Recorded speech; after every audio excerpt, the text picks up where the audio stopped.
O RH, ele não já foi processo. Ele hoje é gestão e voltado para a pessoa. Eu vejo muita gente. Eu penso o RH como uma missão assim voltado para a organização. Você vai trabalhar para os colaboradores. Você tem que ter um desprendimento de pensar em você em segundo lugar. Ter um olhar mais humano para o outro. Que isso que faz você se conectar verdadeiramente, né? Você enxergar o outro com as suas fortalezas, vulnerabilidades, mas também as suas particularidades, as suas preferências. Porque isso que faz gerar conexões realmente aí muito promissoras e verdadeiras, né? O engajamento natural é você trabalhar naquilo que você veio ao mundo para fazer. São as suas aptidões naturais. Você não precisa se esforçar. Isso vem naturalmente.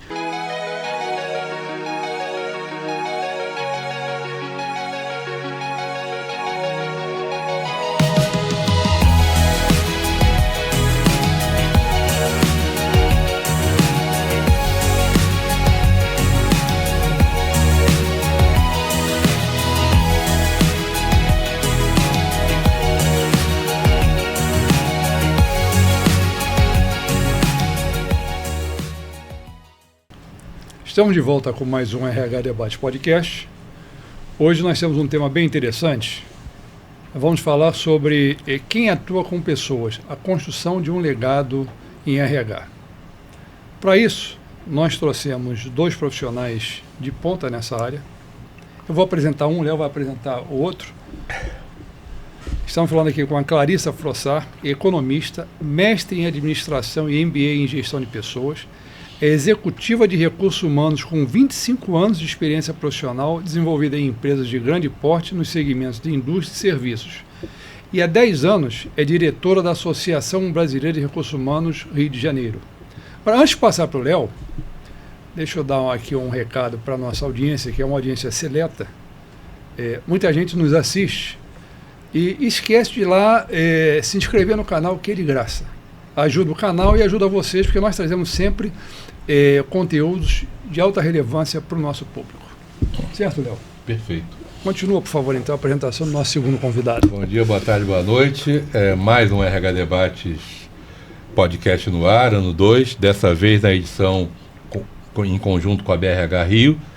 Parceria firmada e de muita alegria para nós. Hoje, com 2 mestres, na verdade, né?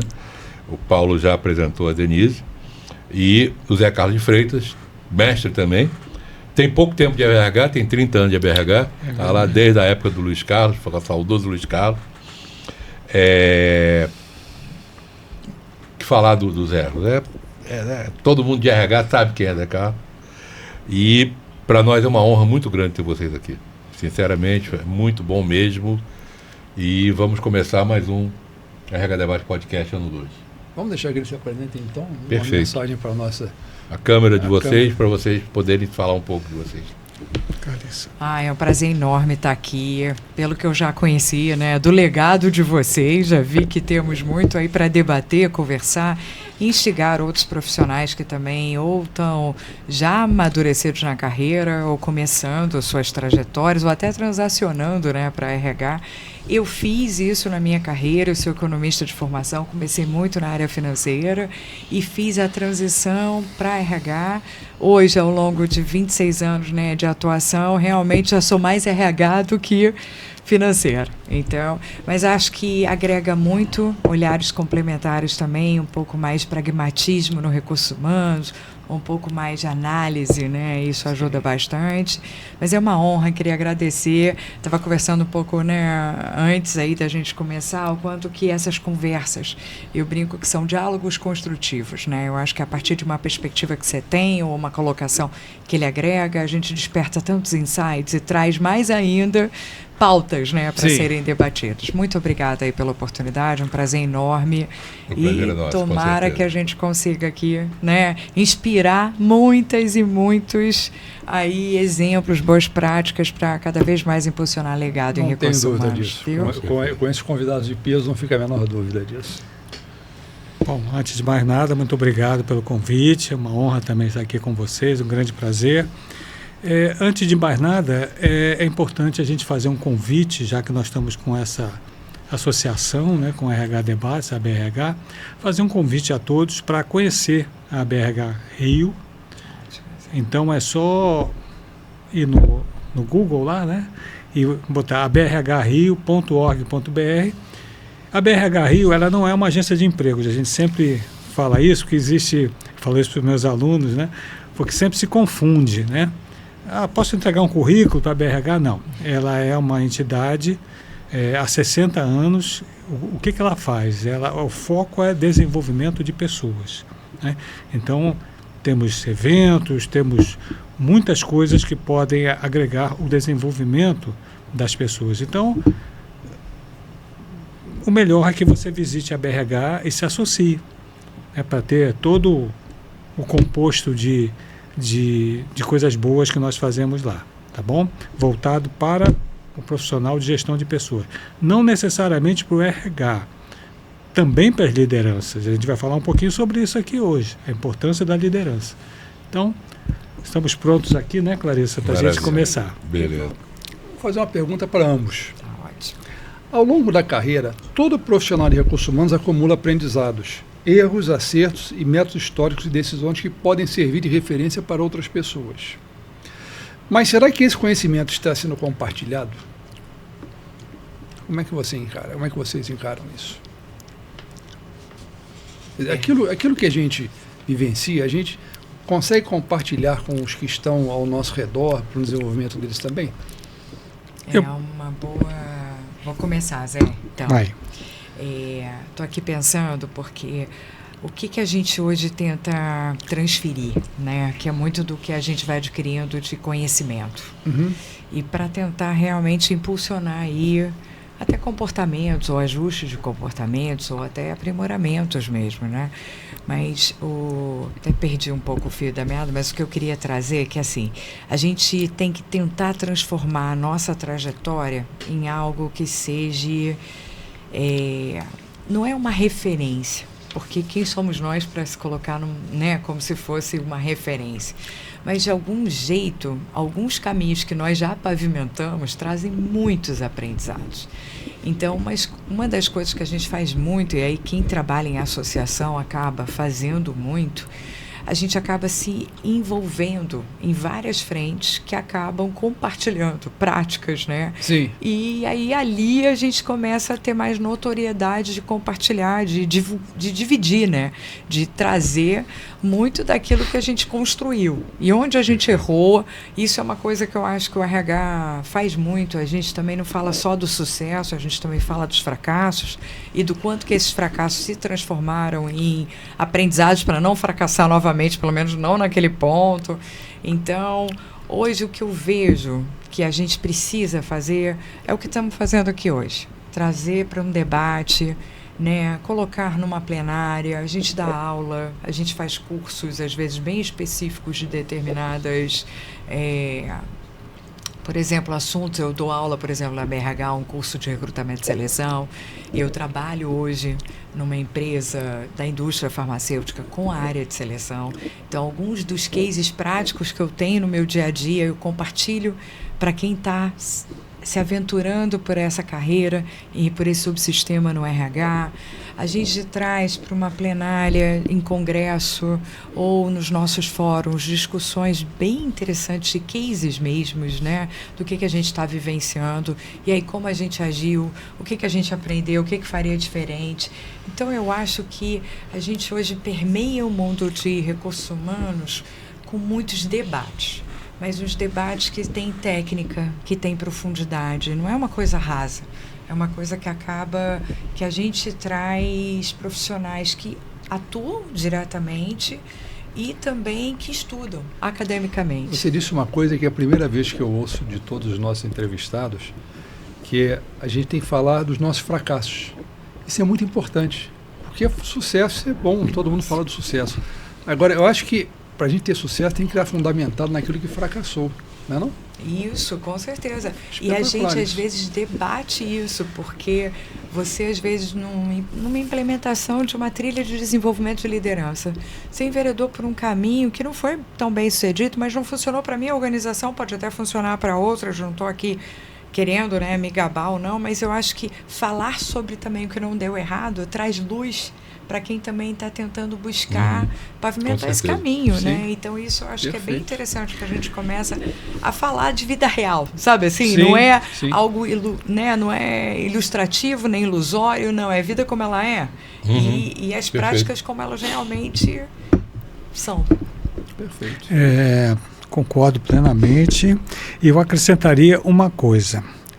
Para nós compartilharmos erros, Paulo, eu penso que deva ter uma coisa que está faltando um pouquinho hoje em dia, que é humildade. Quer dizer, as redes sociais, elas mostram muito o sucesso, o glamour. Sim. Então você vai catequizando o jovem, né? Habituando o jovem a mostrar coisas até que não existem, né? Mas o glamour é mais importante. Então, e outra coisa também é que tem certas coisas que são eternas. Por exemplo, metodologia. Para você compartilhar, você tem que ter uma metodologia de compartilhamento. Não é uma coisa improvisada. Porque se você não tiver uma metodologia onde todos na organização possam praticá-la, a Clarissa, por exemplo, ela faz isso porque ela acha importante, eu faço isso porque eu acho importante. Mas o meu colega aqui do lado, ele não faz isso. Então tem que ter uma metodologia. Há um tempo atrás, há pouco tempo atrás, não faz muito tempo atrás, a gente falava de uma coisa chamada gestão do conhecimento. E dentro da gestão do conhecimento estava compartilhar o conhecimento de uma forma mais metodológica dentro da organização. Isso é eterno. Porque se você fizer isso, você cria uma cultura, que é outra coisa muito importante, é criar a cultura do compartilhamento, para evitar que um faça e o outro não faça.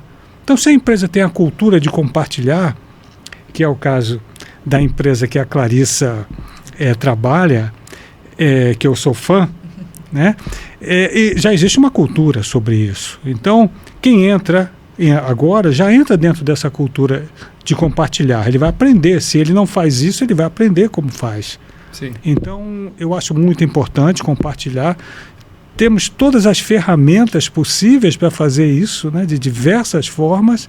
Entretanto, eu penso que ainda tem um espaço a ser ocupado sobre esse compartilhamento através da metodologia e da criação de cultura para isso. Perfeito. Gente, é farmacoquímica, tá? Pode dizer que não tem problema de falar aqui, não. Eu ia falar. Tem a Renata lá, comandando todo mundo, Renata Filari, que é fantástica, e tá a Clarissa lá também. E lembra aquele grupo que a gente entrevistou Sim, lá no... falando com o maior orgulho da empresa? Era tudo uma turma da... a gente não sabia. Ai, que bacana. Saiu a gravação que a gente fez lá no Congresso. Eles falando que a gente entrevistou um grupo grande. Vou pegar esse grupo. Ninguém falou que era da... Aí quando no final você trabalha hoje na farmacoquímica. Agora eu entendi. Aliás, Léo, essa é uma empresa premiada pela BRH, né? É uma empresa modelo. Eu particularmente sou fã da farmacoquímica. A primeira empresa que meus alunos dizem assim, professor, a gente pode ir visitar uma empresa para ver uma gestão de pessoas? A primeira empresa que eu penso é a farmacoquímica. E não é uma coisa simplesmente porque a Clarissa está aqui, não. Porque eles fazem um trabalho maravilhoso. Fantástico. E a gente faz a farmacoquímica de portas abertas para tentar mostrar, principalmente para os estudantes de farmácia, esse pessoal que não tem noção como é, né? Eu estou estudando, mas e aí? Como é que vai ser trabalhar? Como é que vai ser atuar? E aí a gente mostra os laboratórios, as áreas. É bem interessante. Na prática. E você sabe que é uma coisa interessante, vou contar uma historinha para você. A minha filha odiava biologia. Tirava só nota baixa. Aí quando ela chegou nos Estados Unidos para estudar, eu comecei a olhar os resultados. Um dia eu falei assim, Laura, o que está acontecendo? Biologia, assim, fantástico, né, pai? Estou adorando, estou amando. Falei, qual a diferença? Eu não tive nenhuma aula em sala de aula ainda, só em laboratório. Eu acho também. A visualização, muda a visão, né? Completamente. Desperta, né? Desperta, né? Hoje ela está fazendo faculdade de biologia. Olha aí. É quase 90%. Despertou, né? Despertou completamente. Mas vamos lá. Agora, aquilo que fala, teoricamente, você não vai gravar por muito tempo. E aqui é a mania de estar ensinando um quadro negro, uma pessoa lá na frente falando, né? E uma matéria que é fundamental ser mostrada no laboratório. A gente vive um cenário muito complicado no mercado de trabalho hoje, né? Você tem 5 gerações trabalhando ao mesmo tempo. Mesmo tempo. Isso é uma loucura. Pensando em organização, em método, isso é uma loucura. Como é que é possível construir e transmitir um legado de RH e gerar impacto nesse ambiente e para as futuras gerações? Posso? Fique à vontade. Eu penso assim, acho que esse é o grande desafio do RH, né? Mas a primeira coisa é tentar harmonizar, porque essas diversas gerações, elas têm maneiras de pensar, maneiras de viver, paradigmas diferentes, vivências convicções diferentes. Há que se ter uma harmonização nisso aí. É muito difícil.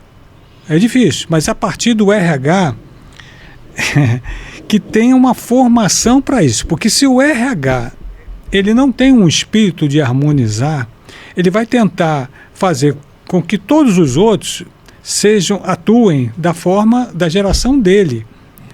Isso é muito comum nos baby boomers, como eu, por exemplo, né?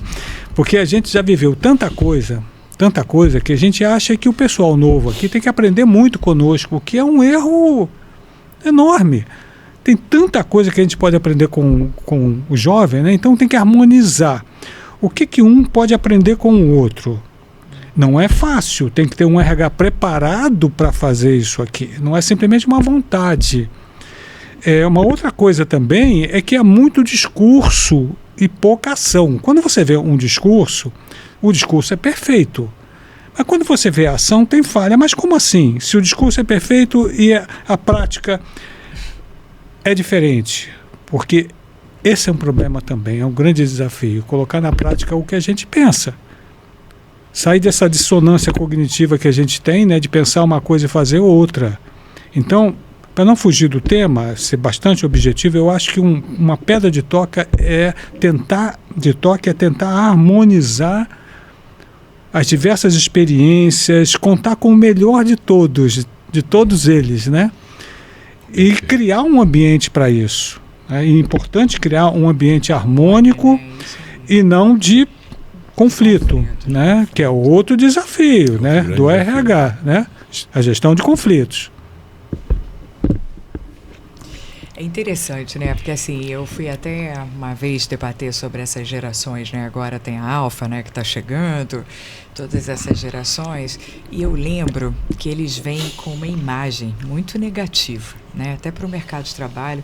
Uma geração que não quer nada, que não cria pertencimento, que não tem longevidade, Mas assim, eu fico impressionada com a capacidade que essa geração tem, com o nível de criticidade, com a parte mais desenvolta tecnologicamente falando, como eles são mais questionadores, mais provocadores, né, de reflexões na gente, que às vezes se acostumam, se conformam com mais facilidade do que eles que vêm já com mentes mais inquietas, né, mais propulsoras. Então, eu tenho uma, né, em casa. Então, eu olho hoje para essa geração e eu sinto uma admiração, sabe? É um misto, às vezes, de achar que, ok, não é tanto, né, lá do jeito que vocês gostariam, mas também que bom que vocês são assim, porque vocês também trazem olhares muito mais disruptivos ou desbravadores do que a gente, que acabou gerando mais conformidade ou mais adaptabilidade do que eles, que ficam, às vezes, querendo construir cenários e contextos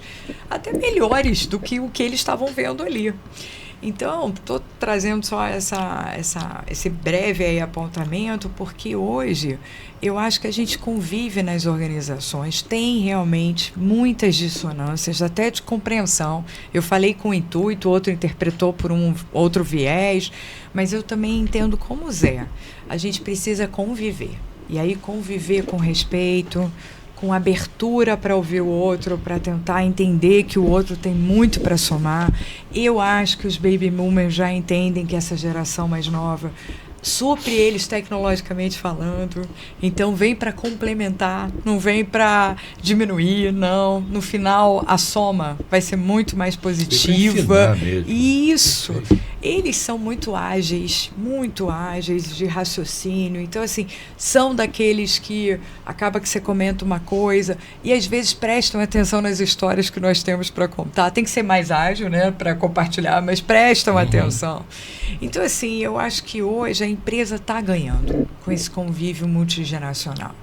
Né? Óbvio que dá rusga, dá uns destemperos emocionais de vez em quando, mas que nem o Zé falou, se a gente tentar buscar esse equilíbrio, essa harmonia, essa sinergia, acho que até que essa é a palavra, essa sinergia, acho que tem todos para ganhar, tanto eles quanto nós. E tem uma outra coisa, né? Bem simples. Como é que se faz isso? Como é que se supera esse desafio? Fazendo. Eu ia falar, querendo. Querendo e fazendo.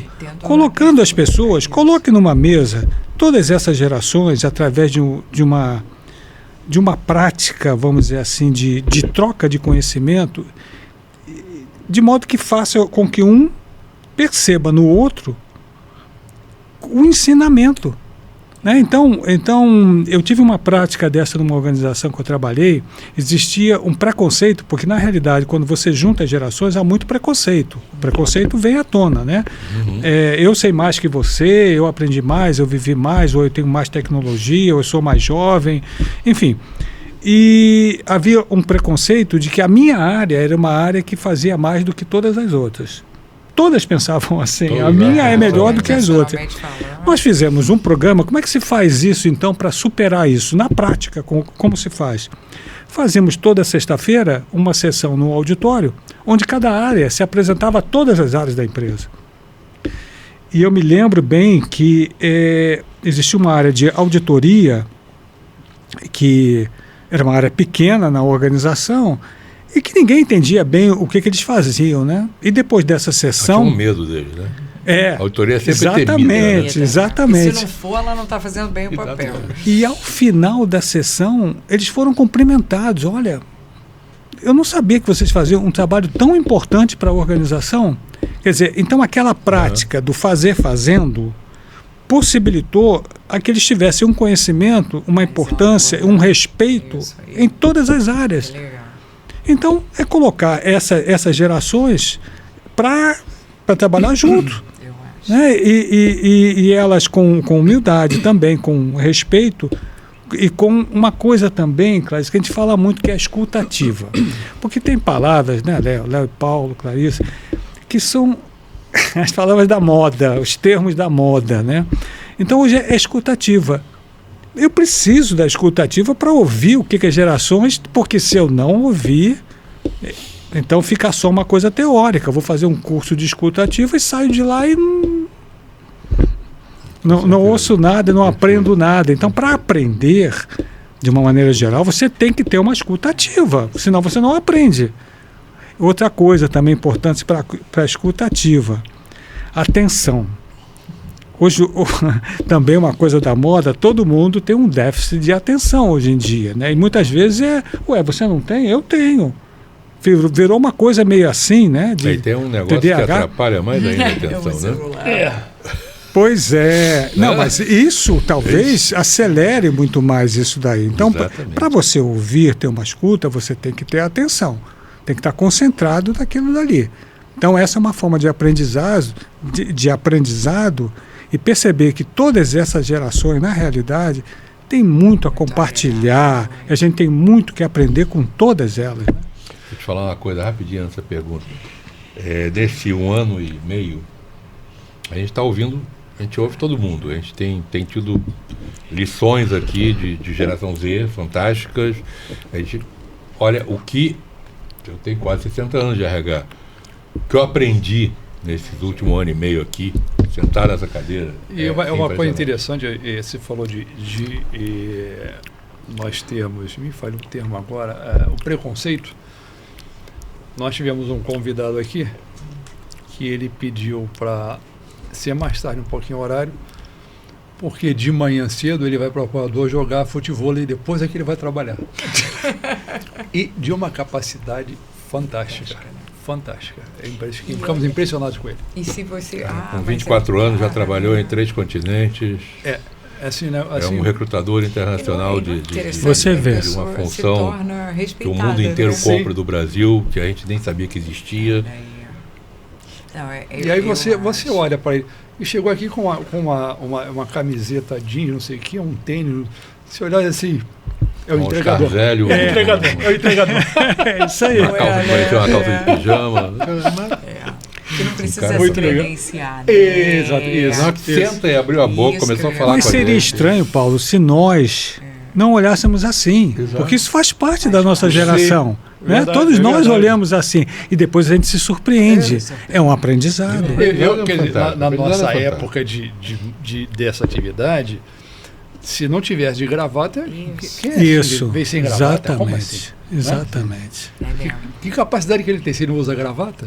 Muitas Exatamente. coisas, né? A Não? gente vai- Você quer ver uma coisa interessante? Nós somos. do centro foi atrás de paletó e gravata, o Yankee, lembra do Yankee? É. Paletó e gravata, tinha um Não é. garçom lá que alugava uma gravata. Nós temos o privilégio, todos nós somos professores, damos palestras, né? Não sei se vocês viram um filme que tinha o Dia da Marmota, eu não me lembro se o nome do filme é Feitiço do Tempo, estranho. que você voltava sempre no dia, né? No dia anterior. Aham. Você ia voltando, você dormia e voltava no dia pro mesmo anterior. dia, É, o pro mesmo mesmo dia de dia, novo. né? Então você já sabia o que ia acontecer. E nós, como professores, a gente está sempre se renovando, porque quando acaba um semestre, você tem uma nova turma. É. Então, na realidade, o nosso público é um público de uma idade sempre igual. E aí, como a gente aprende com ele, né? Eu aprendo muito em sala de aula com meus alunos, né? Muito, muito, muito. Porque eu presto muita atenção, eu quero aprender. Tem uma riqueza ali muito grande. Eu acho que é esse o segredo. Você se abrir para um olhar de buscar no outro também algo que vai te acrescentar. Porque aí você Perfeito. também não vai julgando, não vai penalizando, né? Do jeito que... Ou vai com preconceito, Sim. né? Com tanto preconceito. E Não, falando nisso, por favor, continua. Eu estou aqui pensando, o preconceituoso é um pobre de espírito, porque ele não sabe o que ele está deixando de aprender, Sim, o que ele está deixando de ver. Várias coisas. Porque ele só está vendo um lado da história, não tem vários lados, tem uma Ele riqueza se fecha enorme. para toda inovação que Exatamente. tá aí. Exatamente. É interessante. E falando de trajetória, quando vocês olham para a própria trajetória em recursos humanos, quais aprendizados, atitudes ou práticas foram inspiradas em profissionais que cruzaram o caminho de vocês? Muitas, né? Meu Deus, né? A gente fica pensando aqui. Meus chefes foram sempre... aprendi coisas boas, coisas não muito boas. Por exemplo, a minha primeira liderança, ela foi inspirada num chefe que eu tive. Eu era muito jovem. Então, a minha primeira liderança, ela foi marcada por um certo autoritarismo, porque era a primeira e eu tinha muito medo. E aí, já falando sobre um erro, né? Que você falou ainda há pouco, Paulo, sobre aprender com os erros, né? E eu estava muito inseguro. E o meu espelho era o meu chefe, meu ex-chefe, né? O meu gerente. E eu fui muito autoritário. Quanto eu perdi com isso? Com o tempo eu fui aprendendo, peraí, eu não sou assim. Eu tô fazendo um trabalho que na realidade eu estou replicando alguma coisa por insegurança. Eu vou tentar mudar isso aqui para me aproximar muito mais do que eu sou. E aí eu humanizei essa liderança, né? Então o resultado foi maravilhoso, né? É engraçado que você percebe os colaboradores se aproximando de você quando você humaniza mais a sua liderança. Então, meus chefes foram muito inspiradores nisso, também meus professores, quando eu comecei a lecionar, quem eram os meus modelos? Meus professores, os professores que eu admirava, né? Então, a inspiração veio daí, né? Dos meus colegas também, meus colegas que faziam um grande trabalho e eram elogiados, então a minha inspiração veio daí. E dos pais também, né? Uhum. Os pais inspiram muito, né? Sua forma de atuar, a família, né?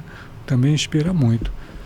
Vou contar para vocês uma coisa que eu caí no RH, eu vim de área financeira e de controles internos, né? E eu tinha Sarbanes-Oxley, aí eu acabei fazendo um baita trabalho numa empresa francesa de materiais de construção e ganhei um reconhecimento no final e a ideia de eu ser convidada para ser uma business partner em recursos humanos. E uma das coisas, quando eu cheguei na área, que era muito processual, né, muito burocrático, muito cheio de processo e tudo, eu via que faltava uma conexão com o negócio. E eu, como vinha de uma área de uma amplitude de atuação nessa empresa, eu conhecia diversas áreas, como a empresa funcionava, por ter os controles internos, ter feito bastante tempo trabalhos até de campo, né? Conhecer as fábricas de cimento, né? Toda a parte do agregados, do concreto, assim, era uma empresa de materiais de construção enorme. E aí, quando eu cheguei no RH, eu falava assim, mas espera aí, a gente vai fazer essa seleção, como é que vocês ranqueiam? Que seleção é prioritária? O que eles precisam mais? Né? Eram 30 vagas, onde é que eu tenho alguns critérios que me conectam um pouco mais com o negócio, né? Para eu não ir fazendo como, não chegou, eu vou interessar. Não, peraí, vamos tentar entender como é que isso impacta, né? Perfeito. E aí, a partir daí, você constrói diálogos de proximidade com as áreas. E eu acho que o Business Partner, ele vem muito desse propósito mesmo, né? De você aproximar as áreas um pouco mais prestativas de serviços, mas ao que elas precisam, né? Ao que elas demandam. E eu acho que isso pautou a minha carreira como um todo em recursos humanos, no sentido de entender o impacto que aquilo que eu faço tem para o business, né? E de algum jeito você faz o outro valorar aquilo que você está entregando. Porque ele começa também a se abrir para compreender que você precisa de um tempo para triar, para avaliar, para testar, fazer um case, né? E depois, então, submeter a uma aprovação. Então, se eu acelero coisas, eu começo a comprometer o resultado para ele mesmo, que é o impacto dele. Então, eu acho que isso foi realmente capitaneando toda a minha trajetória em recursos humanos, no sentido de qual o impacto que eu estou gerando com o meu trabalho, né? E eu acho que o RH não pode se perder disso.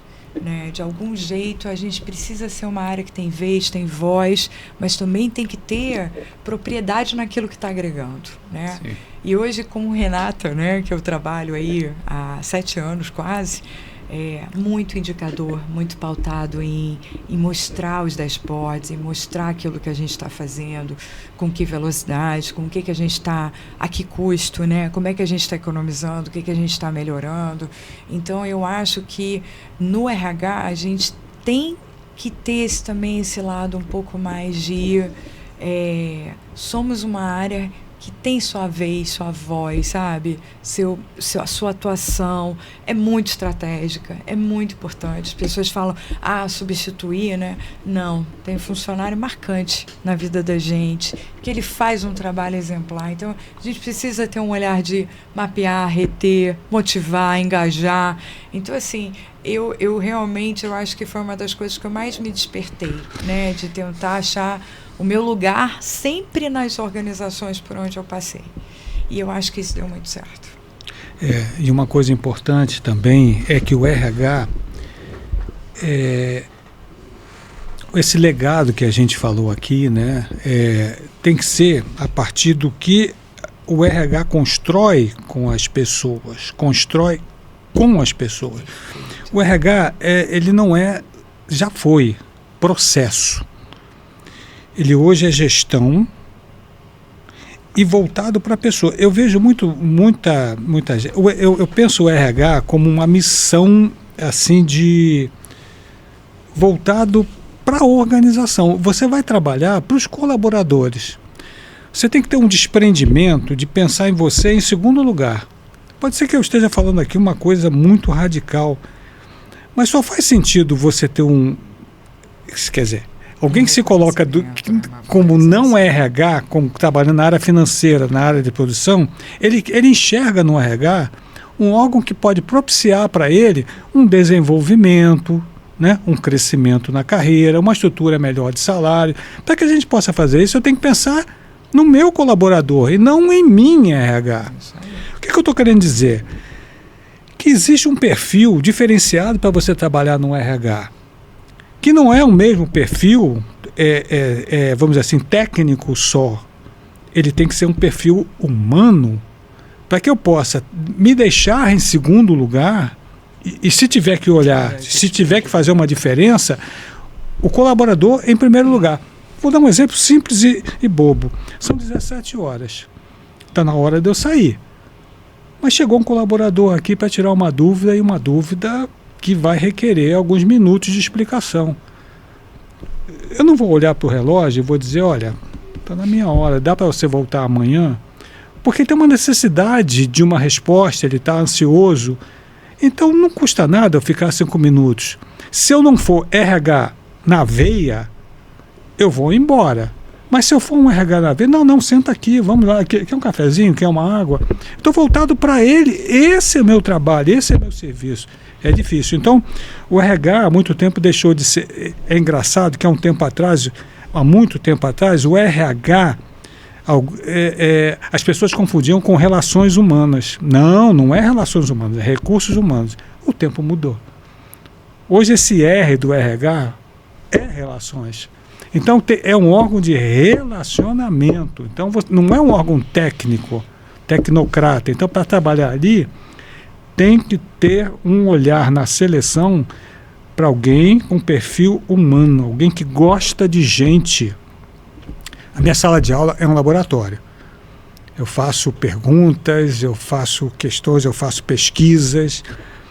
E é incrível, pessoal, como os colaboradores ali representados pelos alunos estão insatisfeitos, com raríssimas exceções, com o trabalho feito pelo RH das empresas que eles trabalham.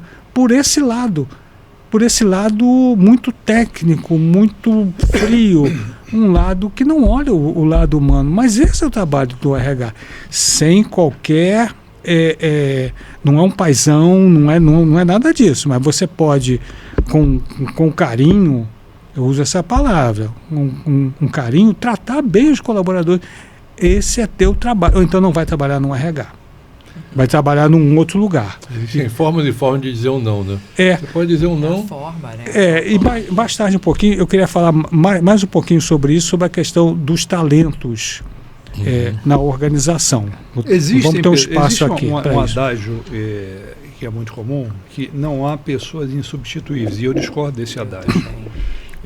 Eu, por acaso, anteontem, lendo um breve relato da história da Dodge, fabricante de automóveis, eram 2 irmãos que fabricavam peças para a Ford.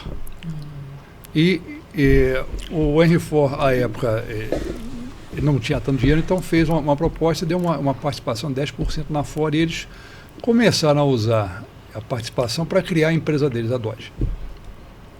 Até que quando o Henry Ford acordou que ele estava alimentando concorrentes, entraram na justiça e ganharam, os irmãos ganharam.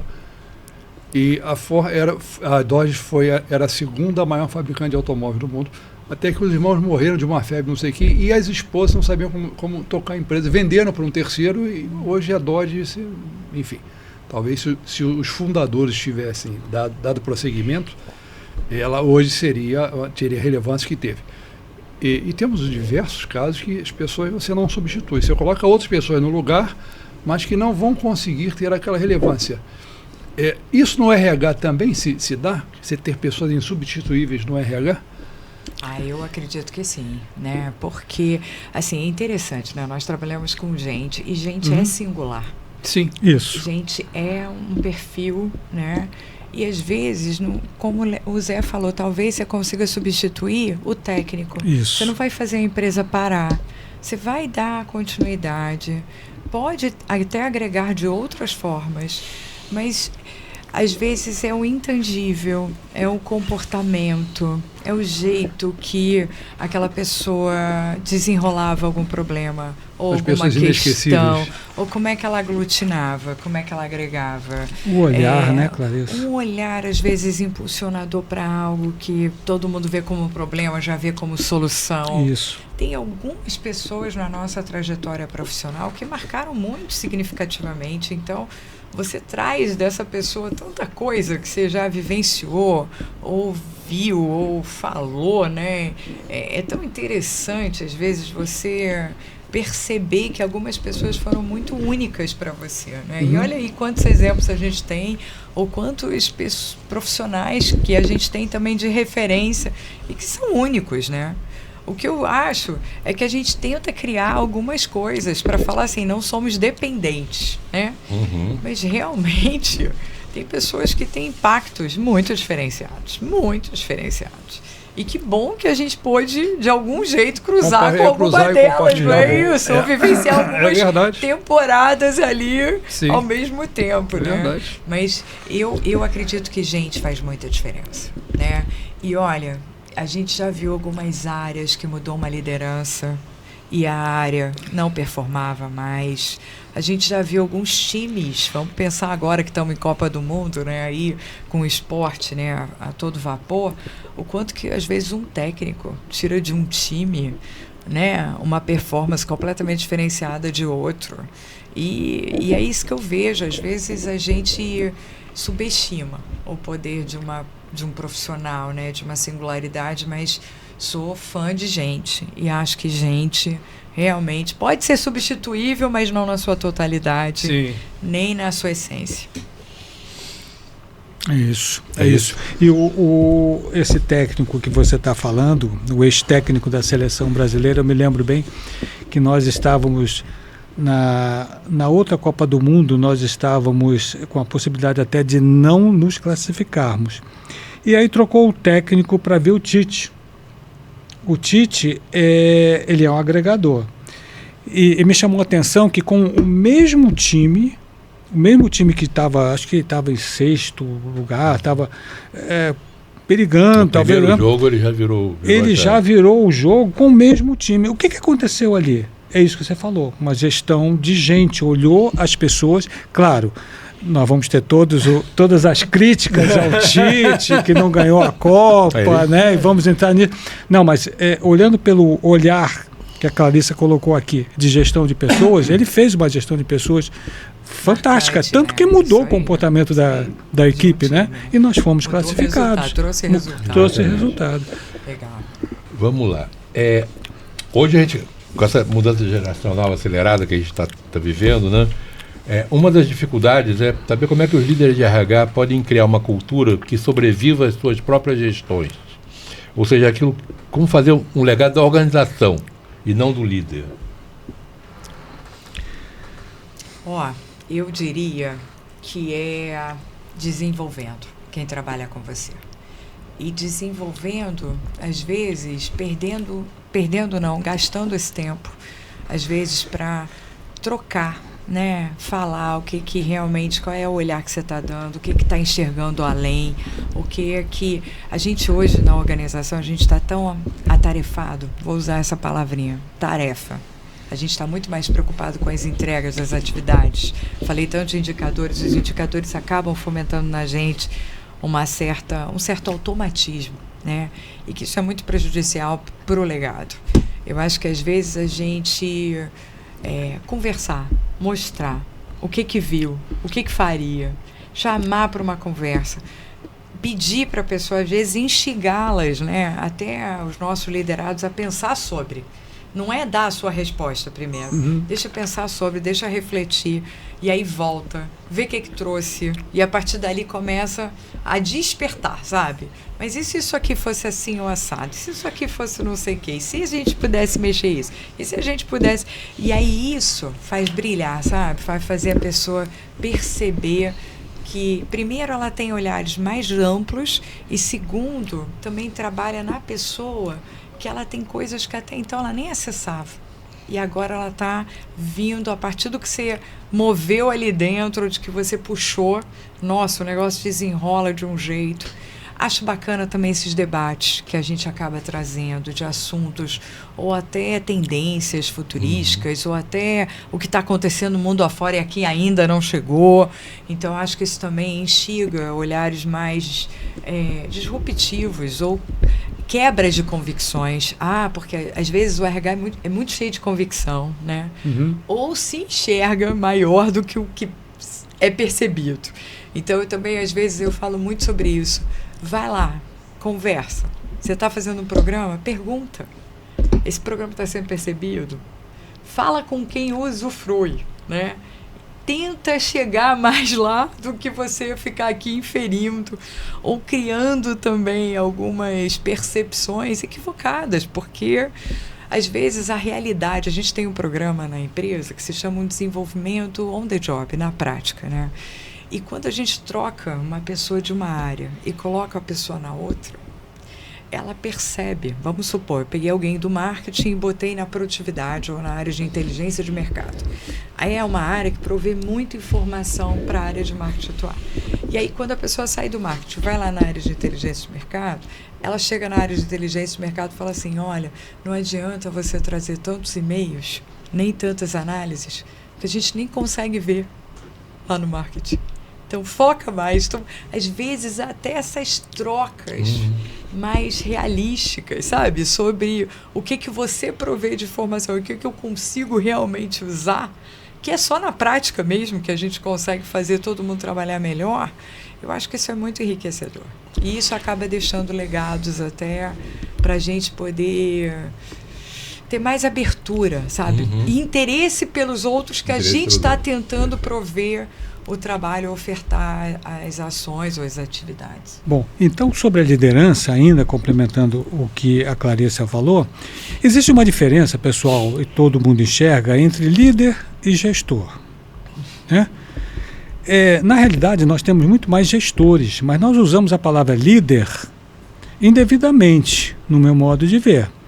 O líder, ele é escolhido pelo grupo. Ele não se autodenomina líder, ele tem que ser escolhido. Agora, gestor é escolhido pela organização. Essa é uma pedra de toque em todas as empresas, né? Porque a liderança, ela, no meu modo de ver, ela é muito mal cuidada nas organizações. Eu vou dar um exemplo aqui. Vamos admitir que eu tenho uma posição de liderança e eu digo, Paulo, você quer... eu tenho uma vaga aqui de chefe, você quer ser chefe?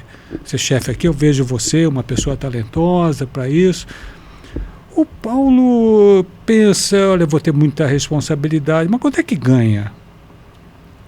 Eu vou ganhar mais, eu vou ser bobo se eu... eu quero sim. Mas quando ele muda, quer dizer, o Paulo foi visto como um excelente técnico, por isso eu estou pensando nele, porque ele é o meu melhor técnico. E agora ele vai para um outro papel completamente diferente, que é de gestor de gente. O Paulo pode ser muito bom técnico e por ele se dedicar ao processo, ele teve o sucesso, está aí a escolha por ele, mas agora a empresa não percebe, e nem o Paulo, que ele mudou de papel. Ele tem que ser totalmente dedicado à equipe. Mas o Paulo não gosta muito disso, o Paulo gosta de processo. Então você vai ver muito gestor, entre aspas, líder, com a mesa cheia de trabalho, porque ele não delega. Porque é isso que ele sabe fazer, é isso que trouxe ele a essa posição. Então a escolha é muito mal feita. Dentro do meu laboratório, que é a sala de aula, numa avaliação de desempenho também, né, os gestores postergam isso daqui porque não querem ter o cara a cara, eles não percebem o processo de avaliação de desempenho como um processo de desenvolvimento. Ele não tem vocação para isso, ele não nasceu para isso, a empresa não percebe. E por que ele está ali? Ele está ali para ganhar mais. Exatamente. Mas por que ele ganha mais? Por que um gestor tem que ganhar mais? Não, porque ele tem responsabilidade e os colaboradores não têm. Então, muitas organizações que revolucionaram esse processo estão fazendo com que os seus profissionais de alto nível ganhem tanto quanto um gestor. Porque aí o Paulo vai dizer, mas peraí, eu sou bom nisso aqui, sou um sucesso. Para que eu vou ter uma responsabilidade sobre uma coisa que eu não gosto, que é de lidar com pessoas? Eu gosto de ficar aqui, no meu posto de trabalho. Eu não quero não, muito obrigado pelas coisas, mas eu vou ficar, porque ele vai ganhar igual e vai fazer uma coisa que ele gosta. Especialista. E aí eu queria ainda sobre esse assunto falar sobre a importância disso aqui, do gostar do que se faz. Mas aí eu vou deixar para seguir aqui você falou uma coisa interessante, porque seguir o processo aqui. Diferente de recursos humanos, eu sempre fui comercial. E comercial de ir ao cliente, dos grandes clientes. Agora, se assim, vou te dar uma equipe para trabalhar com você, para você fazer a gestão. O negócio é eu estar de cara com o cliente, fazer gestão da equipe. Isso. Não tem a menor paciência. E exige, né? A pessoa tem que escolher aquilo, não tem a menor paciência. Querer aquilo. E eu vi isso muito as companhias com as quais eu trabalhei, aí você troca pela competência que ele demonstra, a pessoa demonstra uma determinada área e ela vai para uma outra área, é um desastre porque não é realmente aquilo que ela gosta de fazer, quer fazer. Eu vou pegar esse gancho, Paulo, que eu estou aqui ansioso aqui para falar sobre ele, porque você me deu um gancho fantástico. Por que o Paulo gostava das vendas, de estar com o cliente? Repare bem, eu sou um observador do mundo e vocês observam também, todos nós somos observadores do mundo, só porque algumas coisas a gente não presta atenção muito nisso. Observe uma coisa, as pessoas que são felizes no seu trabalho e outras que são infelizes. O que existe um traço de comum nas pessoas felizes? É uma trajetória de sucesso espontâneo, natural, que talvez ela nem queira, mas isso leva naturalmente a que ela tenha uma carreira, um sucesso, que ela progrida. Isso está ligado a uma coisa que eu observo, não é uma tese perfeita, não é uma verdade absoluta. Mas eu observo o seguinte, um traço comum, né? As pessoas têm dons, todos nós viemos ao mundo com certas aptidões. O Paulo tem uma aptidão aqui para vendas. E aquilo que eu tenho aptidão, eu gosto.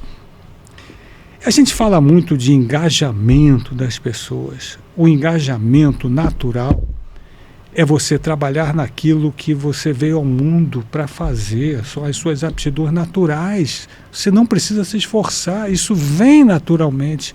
Observe, um jogador de futebol, a gente estava falando aqui de Copa do Mundo, né? Um jogador de futebol, e hoje você vê aí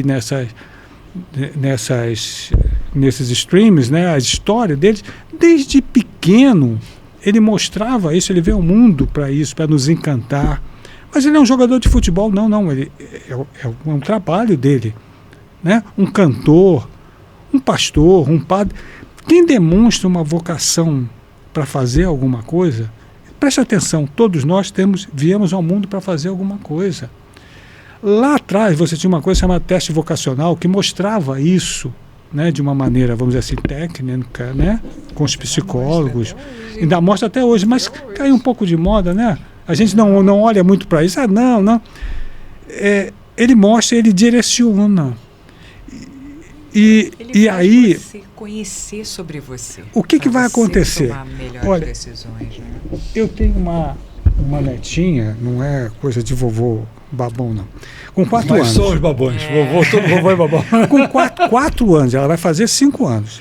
Então ela está numa escola onde, ao final do semestre, as professoras dão ali um perfil, o que elas observaram. Com 4 anos, já observaram nela um senso de organização e liderança. Com 4 anos. Ela não está pensando nisso, mas ela está demonstrando isso aqui. Vamos observar. Então, eu penso que os talentos que a organização deseja, eles têm que ser buscados no processo de recrutamento e seleção mais apurado, com um olhar para isso. Eu faria uma pergunta, se eu trabalhasse em recrutamento e seleção, eu incluiria no processo de entrevista uma pergunta. Isso que você está se propondo a fazer aqui na organização, você gostaria de fazer isso? Você gosta? Interessante. Mas peraí. Ele pode dizer que gosta porque ele está precisando. Repara bem, todas as pessoas que estão num processo de recrutamento e seleção numa organização, elas são profissionais e competentes para observar. Eu vou observar como você fala. Porque quem fala do que gosta, e olha que nós que vamos estourar o nosso tempo, ele não para mais de falar. Ele vai falar muito. Quem não gosta é pum. Só responde. É mais seco, né? Burocraticamente. Mais seco, né? Eu trabalho até às 17, depois disso não fico mais 1 minuto. E repara, e quem gosta diz, mas já passou o tempo? O meu filho, ele tem paixão pelo que faz. Ele faz TI, ele está no exterior. Ele é um pesquisador do instituto. Ele é o exemplo mais radical que eu vejo disso. Ele dorme no instituto. Ele não tem hora. Porque é o seguinte, pai, eu não tenho horário. Ele dorme. Ele então se engaja no trabalho, né? Até demais, é um pouco demais. Mas eu disse antes que era um exemplo radical. Mas vamos com moderação. Então, as pessoas de sucesso, eu tenho que observar que nós viemos ao mundo, gente, para cultuar a felicidade, não a infelicidade. Quando você tem, de uma coisa prática na organização, se você tem uma pessoa que não está entregando o resultado, não rotule ela de ele não quer, não sabe do que faz. Uma pergunta, eu fiz um programa, nós fizemos na área de RH, numa organização, um programa que era o seguinte: eles iam na área de RH, as pessoas que estavam insatisfeitas iam na área de RH sob sigilo, logicamente, né? E diriam, olha, eu não gosto de trabalhar lá, sabe? Estão me tratando bem, com carinho, mas não é isso que eu quero fazer. O que você gostaria de fazer? Eu gostaria de trabalhar na área X. Muito bem, vamos guardar essa sua posição, essa sua posição aqui. E íamos entrevistando. E aí fazemos o seguinte: veio uma pessoa que disse que gostaria de trabalhar na área A. E uma pessoa da área A que gostaria de trabalhar na área B. Nós fazemos isso, pessoal. Legal. Olha, eu fico muito emocionado para falar sobre isso, porque elas vinham depois de estar na área que elas gostariam, elas vinham com caixa de bombom para a gente, para agradecer, porque aí, agora eu sou feliz. Mas por que isso não foi feito lá no recrutamento e seleção? Por que ela entrou? Ela entrou porque ela precisava trabalhar. E o nosso primeiro trabalho é sempre assim. Eu saio de casa, mamãe e papai dizem, você precisa trabalhar. A primeira porta que abriu, eu entrei. Não necessariamente é aquilo que eu gosto de fazer, mas aquilo que eu preciso fazer. E não há uma orientação dentro das organizações para dizer o seguinte: ok, você entrou, agora você está dentro. Agora aqui você tem a opção de escolher aquilo que você quer fazer. Mas ele vai escolher. Porque o mundo, a natureza, ela é perfeita. Vai ter sempre gente que adoraria trabalhar no Instituto Médico Legal, adoraria trabalhar ali, e alguém que gostaria de trabalhar no escritório de advocacia. Eu tenho não precisa se preocupar com isso. Que é o estágio dela, era ir para presídio. Eu dizia assim, mas Paula, ela adorava aquilo. E uma... Vai entender, né? E uma outra coisa, Paulo. Né? Então é assim, só para a gente cadear e terminar o nosso raciocínio. Como é que se constrói a competência? Vamos ter atenção para essas aptidões. Se eu trabalho naquilo que eu gosto e com as aptidões, vai gerar uma coisa que todo mundo quer e todo mundo carece, que é motivação natural para trabalhar. Isso aí. Da motivação gera competência. Porque se eu vou trabalhar naquilo que eu gosto, eu quero mais é aprender, quero mais é praticar, e daí vem a competência. E por último vem o reconhecimento pela minha competência. Ora, as pessoas querem o reconhecimento. E não preste atenção que o reconhecimento é consequência dessa escadinha aqui. Então, vocação, motivação, competência, reconhecimento. Aí eu tenho os talentos que a empresa quer. Então, repare, se eu reordenar esses processos de recrutamento e seleção, né, de verificação, de olhar sobre a pessoa, naquilo que ela veio ao mundo para fazer, certamente nós teremos um resultado melhor. Vou contar uma historinha rápida para você. Quando eu cheguei na Caterera, a Caterera é um DBA da Mérito in Flight. Aviação, catering, 24 horas por dia, 7 dias por semana, estresse absoluto. E a minha área de recrutamento e seleção era muito ruim. Aí eu chamei a pessoa, conversei com ela, me desculpa, mas estou te substituindo. Ela, por quem? Assim, por mim mesmo. No momento eu não tenho ninguém. E eu abri uma coisa que eu tenho mania, que é abrir um recrutamento interno antes de botar a vaga na rua. Isso aí. Aí me veio, um dia eu estou na minha sala, já à tarde, às vezes eu chegava mais tarde para sair de madrugada, porque eu gostava de ver os turnos trabalhando, né? E ter a porta aberta para receber pessoas de outros horários. Aí veio um rapaz, identifiquei logo pelo uniforme, um técnico de segurança de trabalho. Dá licença, assim, eu queria me apresentar. Meu nome é Aurélio de Freitas, eu sou técnico de segurança de trabalho, estou trabalhando nesse horário agora, não sei o quê. Eu queria lhe dar o meu currículo para essa vaga de psicólogo que você está abrindo. Aí eu olhei, cara. Falei, o que você faz? Por que você é técnico de segurança de trabalho? Porque eu precisava trabalhar. E eu fiz o curso e foi a primeira vaga que eu encontrei. Ele psicólogo formado, com pós-graduação em Psicologia do Trabalho. Eu falei, não, você não é mais técnico de segurança do trabalho. Estou abrindo uma vaga de técnico de segurança do trabalho nesse momento. O engenheiro, no dia seguinte, veio atrás, você está me tirando o melhor técnico. Me perdoa. Ele é o teu melhor técnico, apesar de estar insatisfeito na área. Que legal, né? E ele foi excepcional na atividade dele. Tecnicamente, ele me ajudou a recrutar uma pessoa para o lugar dele, que botou uma pessoa excelente no lugar dele. Já vem aculturado, então, né? exatamente. Já vem dentro da empresa pertencente. E olha, pessoal... É um misto bem interessante. Um exemplo, isso é importante. Isso tudo que eu aqui explanei, eu tive a condição de praticar isso aqui. Né?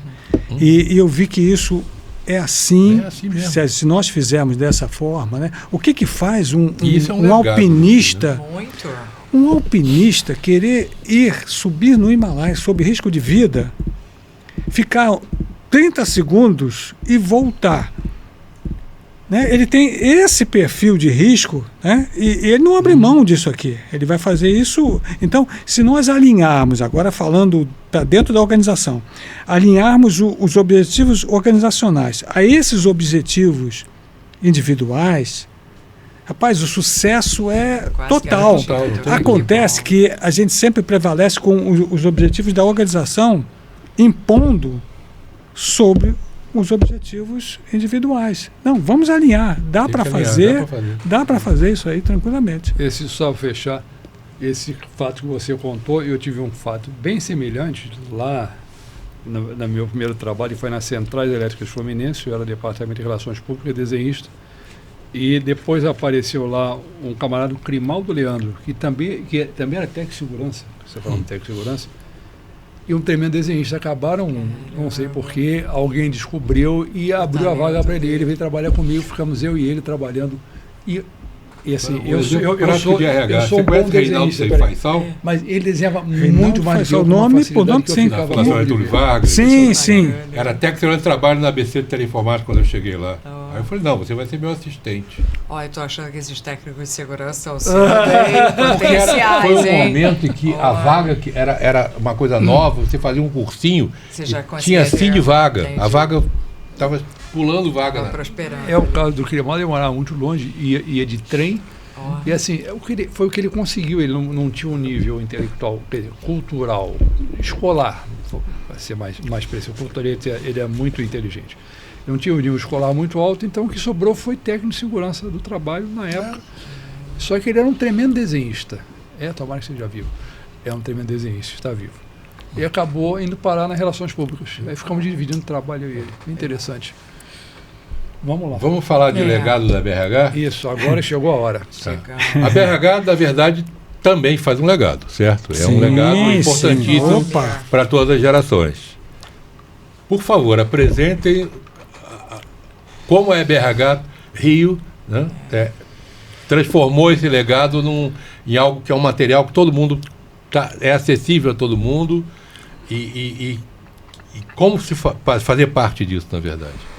Eu vou tomar a frente, porque eu sou mais recém-chegada, né? Com 10 anos do que o Zé, que já está lá, um veterano. E o Zé que me acolheu quando eu cheguei. Então, assim, eu vou falar que a gente não tem noção do que uma associação de recursos humanos é capaz de criar, de fomentar, de trazer, de instigar a gente. Porque, assim, é uma associação hoje que tem muita gente boa lá dentro. E sabe aquela coisa, você se junta aos bons que você se tornará um deles? Então, é uma associação muito séria, com representantes de várias classes. Então, assim, ou seja, tem desde os grupos mesmo técnicos de recursos humanos, de remuneração, de toda essa parte de premiação, de variável, né? Como também tem profissionais que trabalham com diversidade e inclusão, que trabalham com todas as partes mais recentes, aí, mais de tendências de RH, e isso vai trazendo para você mais repertório, mais curiosidade, mais inteligência. Mas não é só essa parte que agrega para a gente, não. É um olhar humano para a sociedade, é um olhar humano para o estado do Rio de Janeiro, é um pertencimento nesse estado do Rio de Janeiro, nessa cidade do Rio de Janeiro. Eu trabalhei nas Olimpíadas do Rio de Janeiro com uma seleção para 500 jovens aprendizes que iam atuar nas Olimpíadas, nos Jogos Olímpicos no Rio de Janeiro. E eu lembro que quando eu cheguei, falava: Clarice, você só vai trabalhar com voluntariado. Os recrutadores eram voluntários de várias corporações. Eu falei: isso não vai dar certo. Isso não vai dar certo. Como é que eu vou gerenciar isso tudo com todos esses jovens que a gente vai ter que fazer? Isso na saúde ali, junto com a Prefeitura do Rio de Janeiro. Gente, um trabalho que todo mundo trabalha engajado, feliz da vida, fazendo triagem para saber se o jovem gostava de esporte, se sabia se virar em vários idiomas. E assim, é uma coisa que eu estou falando assim para vocês mais próxima, que eu me lembro, só para vocês entenderem quanto que uma associação dessa permeia diversos subsistemas mesmo, e uma atuação que deixa um legado, sabe? Deixa um legado em várias frentes. Assim, hoje eu vejo a BRH trabalhando frentes únicas, né, como a premiação do Prêmio Ser Humano, que a gente cria um legado de práticas, de cases práticos de organizações e de estudantes, né? São teses também de estudantes que se tornam aí públicas, né, compartilhadas, para que inspirem tantas outras organizações ou tantos outros estudos legado, ou análises. Você deixa o seu legado, mas ao mesmo tempo você fomenta e inspira tantos outros, né? Então, eu acho que eu falo com tanto entusiasmo da BRH, porque realmente, assim, a BRH é uma coisa que eu acho que quando você achar que você já foi surpreendido por ela, vem alguma coisa interessante que ela está trazendo. Hoje a gente mentora, tem mentoria, a gente tem o Crescer Sem Barreiras, que faz toda uma parte, né, de preparação das pessoas de raça, né, com a parte racial, de prepará-las para o mercado, que ainda é muito preconceituoso, tem milhares de vieses. Então, quanto que a gente tenta buscar a qualificação delas e até um trabalho de autoestima, né, de preparação.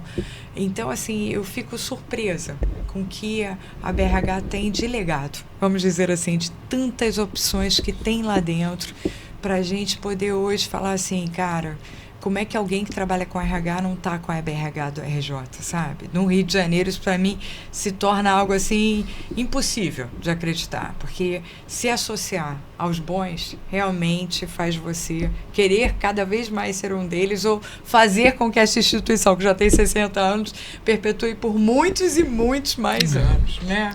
É uma referência, né? Há 60 anos, e é um ponto seguro de conhecimento, né? De atualização. Há 60 anos é isso, né?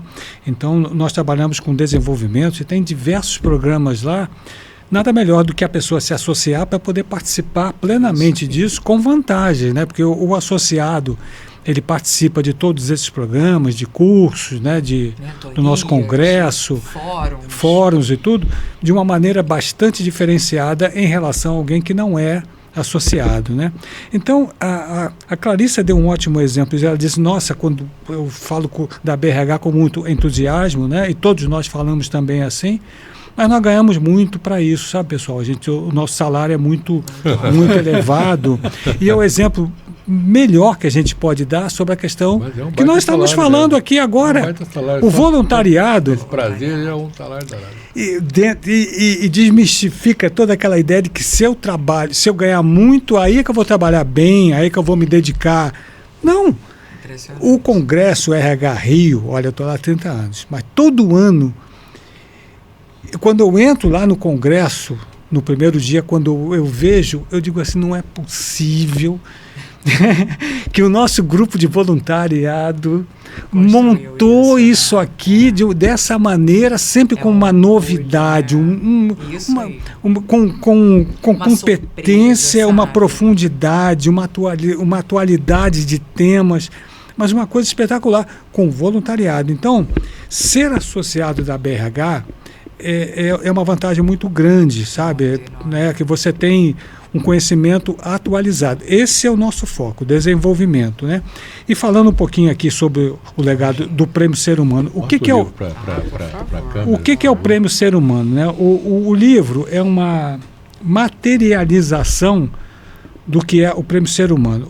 É uma forma da BRH há 46 anos, reconhecer as práticas feitas pelas áreas de gestão de pessoas no estado do Rio de Janeiro. O Prêmio Ser Humano, ele tem em todo o Brasil, em todas as seccionais da ABRH, há um Prêmio Ser Humano.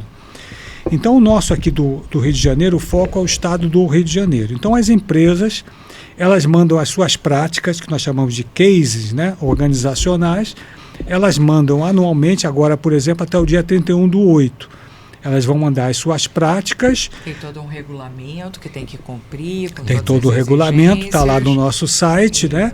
Esse regulamento, e ela vai ter o reconhecimento da BRH Rio de Janeiro, né? Isso é muito importante, porque ela trabalha na questão da valorização do profissional de RH da empresa. Muitas vezes nós trabalhamos para que os outros ganhem o reconhecimento, né? E somos esquecidos, mas agora não. Quer dizer, há 46 anos a BRH Rio de Janeiro promove esse prêmio muito valorizado pelas organizações. Tem empresas que concorrem uma vez, 2 vezes, como é o caso da FQM, que ganhou. Foi na 3ª vez que ela concorreu. Gosto, né? Você vai e é muito fácil participar. Então, existem as categorias pequena empresa, média empresa, grande empresa e serviço público e organizações do terceiro setor. Uma coisa que é legal também mencionar, Zé, é que todo o corpo de julgadores, né, de jurados aí também, né, que são julgadores, são profissionais de excelente gabarito, né, de recursos humanos, também voluntários nesse processo, mas não são diretores da BRH, ele já é um outro grupo independente e é um olhar crítico, né, um olhar avaliativo, não crítico que eu digo, um olhar avaliativo que realmente só chancela toda essa parte profissional desse reconhecimento. Né? Isso que é bacana a gente muito importante falar. A Clarissa falar isso, né? Porque, mas espera aí, a FQM é uma empresa ligada à BRH. Não, mas quem avaliou não tem nada a ver com... E são profissionais de diversas áreas, não só da área de RH, diretores de empresas, né? Da área de marketing. Profissionais acadêmicos, né? Profissionais acadêmicos, professores também. Então, além dessas categorias organizacionais, nós temos uma outra categoria chamada jovem. Onde os projetos que as pessoas de início de carreira, né, estudantes de graduação, pós-graduação, queiram colocar, também podem colocar na categoria jovem. Né? E os professores que instigam, né? Sim, professores orientadores e tudo. Então, isso termina numa grande festa, uma grande celebração em novembro, né? Uma celebração também... A altura, né? Eu falo assim, que é a altura do reconhecimento. O nível, né? E ali, então, há esse reconhecimento. Então, é muito importante que, além do vencedor e finalista, todos eles já são vencedores do Prêmio Ser Humano. Porque a diferença, pessoal, que a gente nota quando nós apuramos as notas da comissão de avaliação é de décimos, é uma diferença muito pequena, o que valoriza muito cada prática dessa. E a empresa também, dentro daquela ideia de não pensar na organização, pensar no colaborador, né, é muito importante você valorizar o trabalho, mostrar para o mundo inteiro, através, como o livro agora está mostrando, né, perpetuou a organização, a prática, né? Então, o colaborador sente muito orgulho de ver o seu trabalho reconhecido pela BRH. E tem os desdobramentos, né? Por exemplo, são chamados para falar sobre os cases em vários programas, ou no próprio congresso a gente tem a apresentação dos cases. Assim, eu ganhei, a gente acabou ganhando um case, né? O primeiro lugar, então eu lembro, e aí você percebe o alcance, uma representatividade de uma BRH do RJ. Que aí realmente você começa a ter oportunidade de falar sobre o que você faz, inspirar outras organizações. Então, assim, é bem interessante e é uma premiação que eu acho que ela precisa ganhar mais notoriedade mesmo. E os vencedores daqui do Rio de Janeiro, como dos outros estados, vão para um Prêmio Ser Humano da BRH Brasil. E aí é um outro reconhecimento. E os vencedores do ABRH Brasil vão para a Federação Interamericana de Recursos Humanos. Nós já tivemos um case há uns anos atrás, um case de uma média empresa que ganhou o prêmio lá na Interamericana, com muito orgulho para nós aqui. Então, participem, né? Acessem o site da BRH, vejam lá Prêmio Ser Humano, o regulamento e prepare o seu case. E é uma forma de deixar um legado seu. Isso, tá aí o legado. Quantas edições já teve? Já tem do prêmio? Do prêmio 46, do livro 12. 12 edições. 12 edições já. Encontra pelo site da BRH, consegue?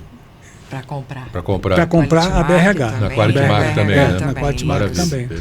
Bom, e a gente vai estar cobrindo o Prêmio Ser Humano esse ano. Opa! Esse ano que maravilha!